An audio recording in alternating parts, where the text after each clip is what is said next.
மறந்துடாங்க. உங்க வீட்டு பிள்ளை எக்கா மறந்துடாங்க.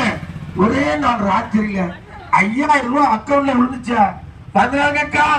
எருமை இல்லத்தரசி திட்டப்படி 8000. மறந்துடாங்களே. இல்லத்தரசி கூப்பர் 8000. கொஞ்சம் முன்னாடி போட்டு கொஞ்சம் முன்னாடி போட்டியா? வர போய் ஐயா மறந்துடாங்கம்மா. உங்கள் வீட்டு பிள்ளை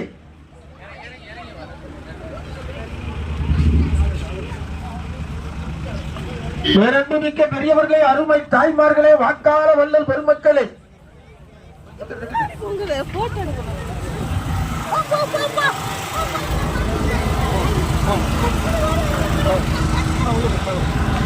அஜிதா ஆக்னஸ் அவர்களுக்கு இந்த பகுதியில் ரோஸ்லின் மேரி அவர்கள் சால்வை அணிவித்து மரியாதை செலுத்துகிறார்கள். பேரன்புமிக்க பெரியவர்களே, அருமை தாய்மார்களே, வாக்காள வள்ளல் பெருமக்களே, மறந்துவிட வேண்டாம் உங்கள் பொன்னான வாக்குகளை, அருமையான வாக்குகளை, ஈடு இணையத்தை விலைமதிக்க முடியாத வாக்குகளை உதய சூரியனுக்கு தாருங்கள் என்று கேட்டு சிறந்த வாகனத்தில் வளர்ந்த முகத்துடன்